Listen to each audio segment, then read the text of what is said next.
Hi and welcome to Penser Bank and our interview with Zwipe. My name is Markus Almerud and I'm an analyst here at the bank. I am with Robert Puskaric, who is CEO at Zwipe. Hi Robert. Hello Markus, pleasure to be with you again. Yes, so you released a third quarter operational update yesterday. If we maybe start out with the broader question, if you could summarize the third quarter for us in very short and then we'll go into details. I mean, like always, we have of course been working extremely hard in order to cover all the bases in order to get this market going, right? And that goes both for pay and access. Mm-hmm. So in our terms, that means signing up as many customers and partners as possible, because that is really what is in our control, and to try to progress all the pilots, the proof of concepts, and work with preparing soft launches together with our customers, the SCMs, and together with the system integration companies for access, right? So that they can have a reach out in the market. In parallel with that, we have also then been executing on lowering our operational cost, as we communicated earlier. I mean, that is taking place and being executed. And we will of course see more of those effects coming into Q4, because there is a delay in the system until you can actually really decrease the cost, if I try to explain that. Mm-hmm. So that's what we have been doing. Unfortunately, our revenue numbers are not at all where they're supposed to be. And the uptake in the pay market has been much slower than anticipated. So that is of course a disappointment, but that is of course something we're working hard together with our partners to get going. That's the whole target. That's where we put all our effort, of course.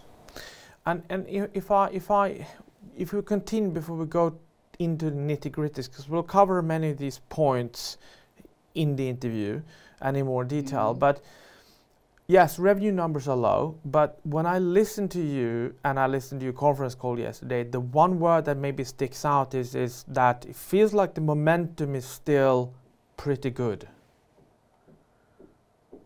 Yes, of course you can look at different key indicators if we as a company are progressing and doing what is expected from us, apart from getting the revenues, which is a big disappointment, of course. And that is, when we are out there talking to our partners or our potential partners, being on pay SCMs, mm-hmm. There is a lot of traction, and that is of course demonstrated in that we are signing up SCMs, right? So we are signing up SCMs in Asia Pacific. Now we have 10 SCMs and personal bureaus, which means that we're covering 10 geographies, 10 countries, and those are like sizable countries, right? Some of them very big in terms of population, others very advanced, like Japan, for instance, where we communicated that we signed an SCM, right? So only by having the SCMs super interested in signing with us and start preparing and addressing their bank customers, so to say, is of course showing that there is traction in market. There is a desire from our customers to take upon this product and to push the product towards the banks and the issuers. And that's the same thing in Europe, mm-hmm. And in pockets of, I would say, Latin America and North America. And then you have Middle East, where we then throughout the past 9 months actually commercially launched KIB and MEPS, which of course is from a percentage point of view quite a sizable portion of everything that has been launched in the market. So I think that we, the team, is really pushing what is possible to push, and there is an interest by the SCMs, because I know that they are extremely active in the market to persuade banks to start adopting these cards and to also basically, you can say, skip the what you would call the pilot phases and go more for something that looks like a soft launch, right? Mm-hmm. Meaning higher quantities in the first batch. to go out on the market. And if we start with pay, and then we'll come back to access in a second, but we start out with, you said that pay has been quite slow to pick up. Why do you think that is? I simply think that the banks have other priorities at the moment. I mean, just looking at the world economy and what's happening in the world, right? There is probably a lot of things that is stealing their focus, and also priorities from a kind of a IT perspective, what they're putting their efforts on launch plans and so on. And we have not, encountered, and our customers have not really encountered that, no, we are not interested in this product. It's just like they are not putting enough effort on it to reach the commercialization stage until now, right? But I think the important thing also to keep in mind is we were early out with our technology. We finished off our technology, right? And we got it certified. At the moment, there are a number of companies that have their product certified and that are pushing towards their customers. So there is a momentum in the industry where there are a number of players that are actually targeting issuers with the same type of offerings. Now, is that good for us or is it bad for us? I mean, if the market should have been there when we were first one out, of course it would have been a pleasure to capture as much as possible before the other ones were done, right? But since the market is not taking up, of course we need more players in the market to push the banks. And I think what you will see is a bit of a catch-up effect, right? So I know that some of our customers are in dialogue with a huge number of primarily I would say fintechs, neobanks that have shown a great interest, and I honestly believe that will be the sector, the banking sector, the type of banks that will move first, because they are quicker in decision making, they are more willing to kind of try out new things, and they want to offer new things as a part of kind of their customer acquisition journey, right? So I'm still very confident that we will see moves in the market even this year. And is it these partnerships and the dialogues that you're having with the customers, and maybe in combination with the whole value chain pushing for this to happen, that gives you this confidence that we will have commercial breakthrough? And you're talking about revenues in the near term already, and that you will have customers signing quite soon. Yeah. Customers of our customers, right? Because I mean, the issuers are not signing directly with us; they are buying from our customers. So I mean, in some aspects, we are in dialogue directly with banks and issuers in certain regions and certain countries. In others, we are not, because we respect that it's our customers' customers. So in some cases, we go alone to issuers because our customers in that geography feel confident. In some cases, we go hand in hand with our customers to visit banks and issuers, and in some places our customers are telling us that they don't want us to talk to banks because that's their job, right? So we respect that, but where we have kind of the first-hand dialogue, we see the interest, right? So it's just a matter of priorities. When this will get high up on the agenda, because then they will move, and we see that. I mean, the leading SCM that we signed up in Japan, who have huge global banks as customers, they have now ordered demo kits, right? So they are starting working on this, that they want to then present to their clients, the banks, as a new offering, and that of course gives us confidence that they really want to push it, and they feel confident that the banks will have an interest in this. Else they wouldn't sign with us. And if we say that pay has been a bit slower in taking up than maybe you had expected, maybe access is the opposite, that it's actually the traction is actually quite good, and you see several partnerships. Tell us a little bit more about the progress that you've seen in the near future, in the past, just in the recent past. I mean, we're engaging with a huge number of players both in Europe and Americas. Here we are not active in Asia and Middle East. That will be more kind of on a case-by-case engagement. If we find pockets of interest, then we will act. But in Europe and Americas, everywhere we turn, there is a huge interest and a great understanding, right? And if you take Europe, we then have the DACH countries, Austria, Switzerland, Germany, which is of great interest, fits our type of technology extremely well. And then you have more of our home turf, the Nordics, right? Where you have companies like Assa Abloy, which is like, you know, a giant in entry solutions and access controls, and HID, which is part of the Assa group that we're working very close with. So we have recruited people in order to be able to address these installations. And we started off in Sweden, and we have great traction, and we have great cooperation, and we have great dialogues. And we have actually received the first order by a well-known household name global tech company that has now started to use our cards. And that, of course, we hope will spread into this company that is a huge Swedish company with global presence. So, you know, step by step, we are kind of getting into these facilities that needs to increase security. And there are many.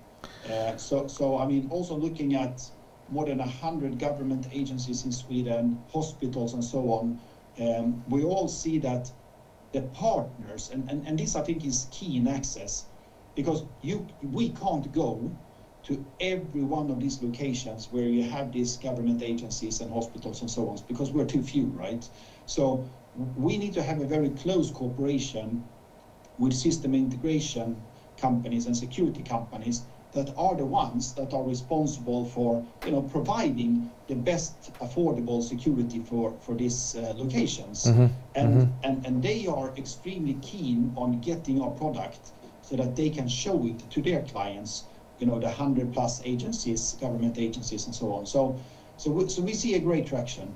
If I may continue, Marcus, in North America, it's of course it's a huge country, being the United States.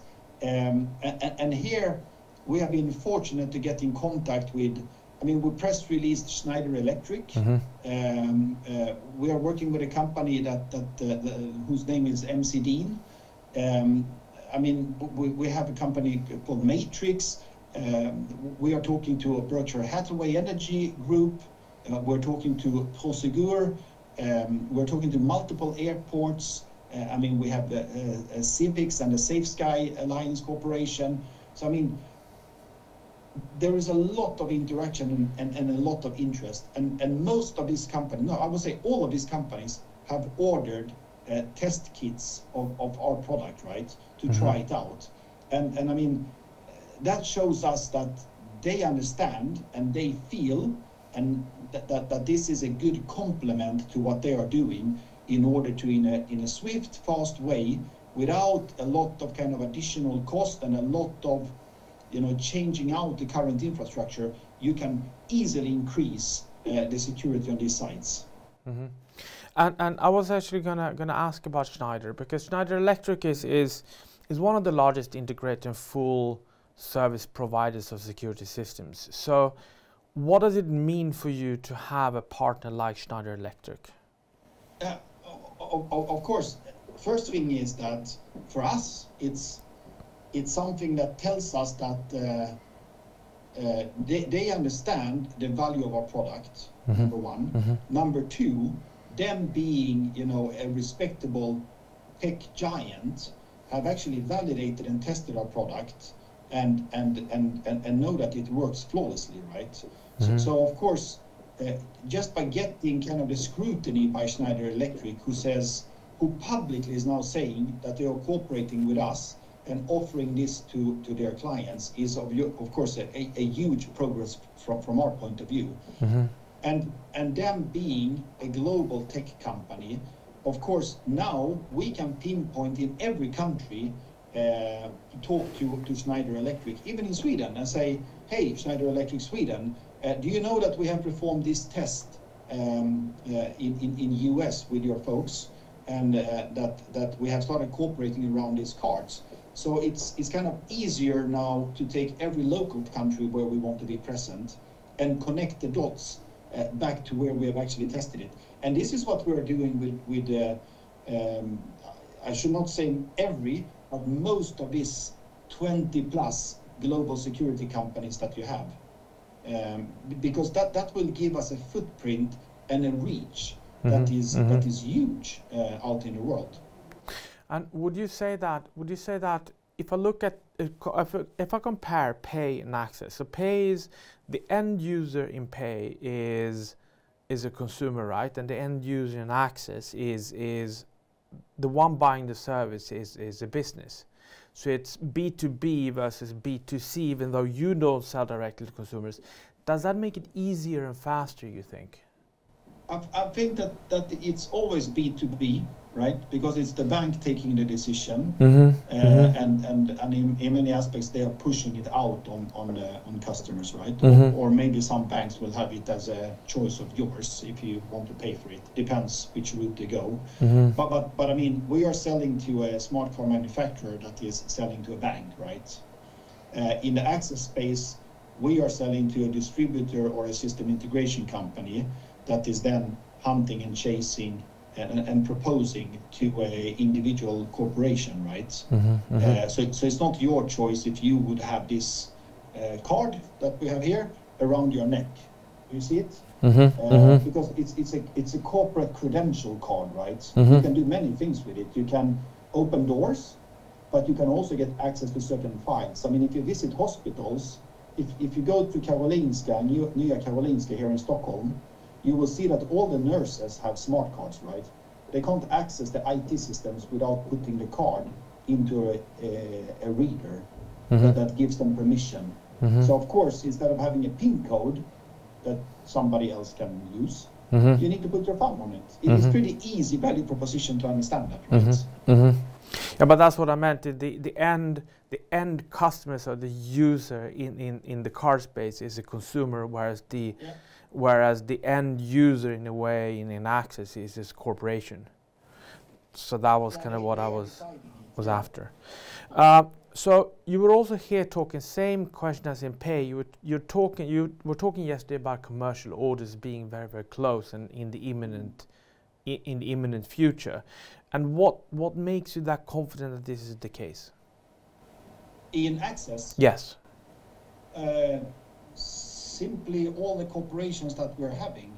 So I mean, we are now equipping sales forces of all these companies that we have communicated to be messengers, salespeople that are carrying our card to their customers. And we know, I mean, we press released Sintesi, right, an Italian company, and I know what type of customers they have, right?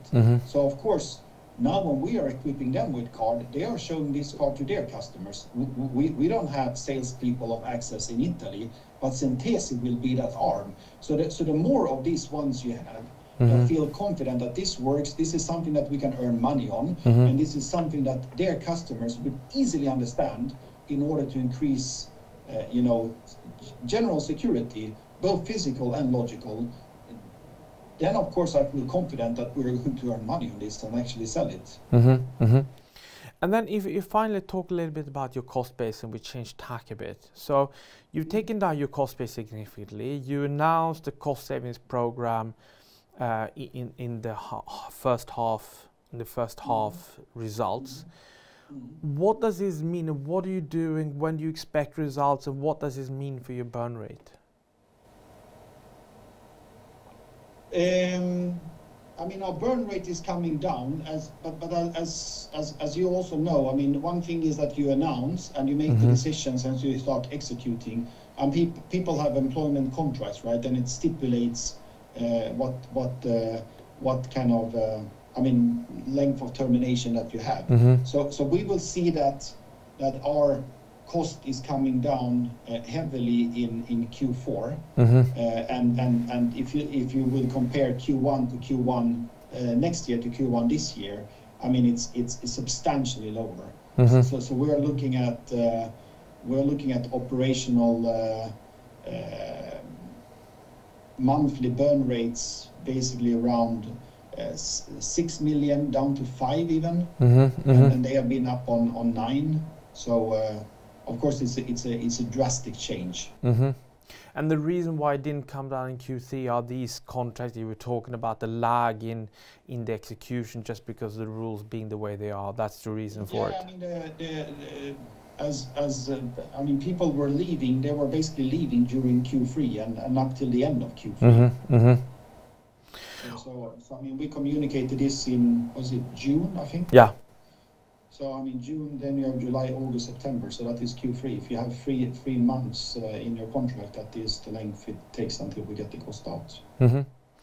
So if I try to summarize where you stand, and if I get you right, and then tell me if I missed something, is that you still have a lot of partnerships, a lot of contracts which are signed on the pay side, and on the access side, you're also seeing very, very good traction, and you're looking forward to commercial contracts which will be in place quite soon.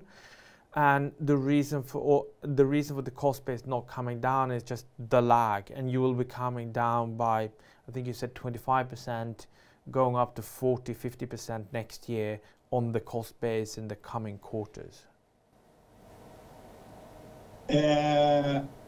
Yeah, exactly. I mean, the cost base is coming down. We know that, and I don't think that. I mean, you should look too much on the Q3 isolated, because it is coming down quite heavily, and you will see that in Q4.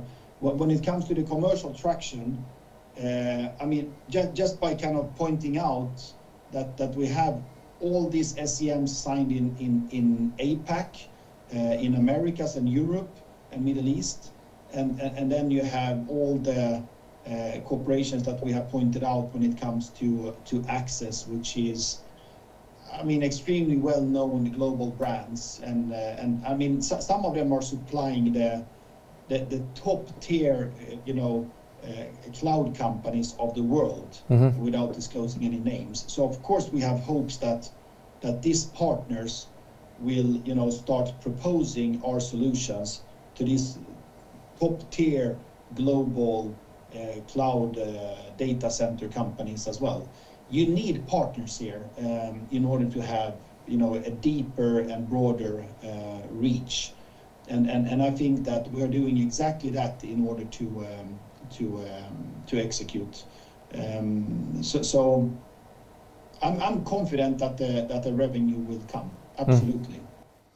Robert, thank you very much for coming here to talk to us. You're going to trade fair today, this big trade fair, security trade fair here in Stockholm. So good luck on that, and I'll speak to you soon. Thank you very much, and thank you for listening. Thank you for this quarter.